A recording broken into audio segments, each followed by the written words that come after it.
Praise the Lord. ஆண்டவர் இரட்சகருமாகிய இயேசு கிறிஸ்துவின் நாமத்தினாலே உங்களை வாழ்த்துகிறேன். சந்தோஷமா இருக்கிறீங்களா? நம்முடைய வாழ்க்கையில ஆண்டவர் நமக்கு நிறைய நன்மைகளை செய்கிறார், ஆசீர்வதிக்கிறார், உயர்த்துகிறார், மேன்மைப்படுத்துகிறார். அப்படி ஒரு உயர்வுகள் வரும்பொழுது, இப்படி ஒரு ஆசீர்வாதங்கள் வரும்போது, ஒரு மேன்மை வரும்பொழுது நாம் அதையெல்லாம் சொல்லி மற்றொரு இடத்துல நம்மை குறித்து மேன்மை பாராட்டுகிறவர்களாய் காணப்படுகிறோம். சிலர் சுய பெருமைகளை பேசி அதன் மூலமாய் சந்தோஷத்தை அடைகிறவர்களாயும் இருக்கிறார்கள். நம் கையில் இருக்கிற இந்த பரிசுத்த வேதாகமத்தின் மூலமாய் ஆவியானவர் நமக்கு என்ன கற்றுக் கொடுக்கிறார், எதை குறித்து நாம் மேன்மை பாராட்ட வேண்டும் என்று அவர் விரும்புகிறார். ஒரு வசனத்தை வாசித்து ஜெபிக்க போகிறோம். கலாத்தியர் 6ஆம் அதிகாரம் 14ஆம் வசனத்துல, நானும் நம்முடைய கர்த்தராகிய இயேசு கிறிஸ்துவின் சிலுவையை குறித்து அல்லாமல் வேறு ஒன்றையும் குறித்து மேன்மை பாராட்டதிருப்பனாக. பவுல் எழுதுறாரு, நானும் நம்முடைய கர்த்தராகிய இயேசு கிறிஸ்துவின் சிலுவை அல்லாமல் வேறு ஒன்றையும் குறித்து நான் மேன்மை பாராட்ட மாட்டேன். உலகத்துல மேன்மை பாராட்டுவதற்கு நம்ம இடத்துல நிறைய இருக்குதுங்க. என் வீடை குறித்து மேன்மை பாராட்டலாம், என் வாகனத்தை குறித்து நான் பெருமையாய் பேசலாம், என் பிள்ளைகளை குறித்து நான் உயர்வாய் பேசலாம். ஆனால் அப்போஸ்தலன் பவுல் சொல்றாரு, என் இயேசு கிறிஸ்து எனக்காக சுமந்த அந்த சிலுவையும் அந்த பாடுகளையும் அந்த தியாகத்தையும் அந்த அன்பையும் குறித்து அல்லாமல் வேறு ஒன்றையும் குறித்து நான் மேன்மை பாராட்ட மாட்டேன். நீங்களும் நானும் என்ன செய்யறோம்? கொஞ்சம் யோசித்து பாருங்களேன்.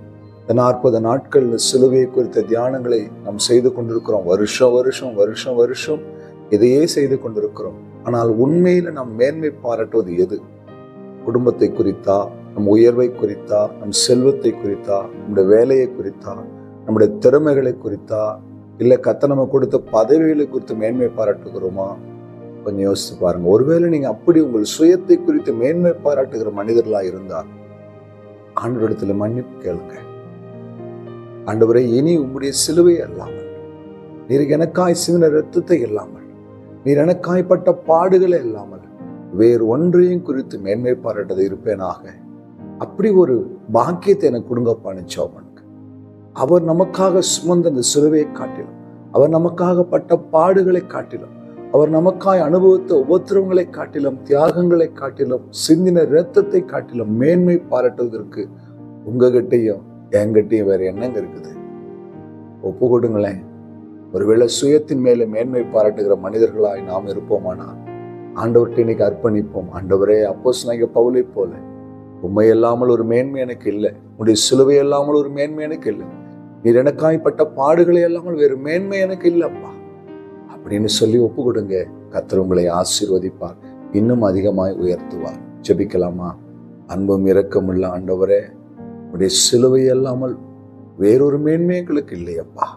ஒருவேளை இதுவரைக்கும் எங்கள் சுயத்தை குறித்து, எங்கள் மாம்சத்தை குறித்து, எங்களுடைய செழிப்பை குறித்து நாங்கள் ஒரு மேன்மையோடு கூட வாழ்ந்து கொண்டிருந்தால் இன்றைக்கு எல்லாவற்றையும் மன்னித்து உண்மை இல்லாமல் வேறு மேன்மை எங்களுக்கு இல்லப்பா.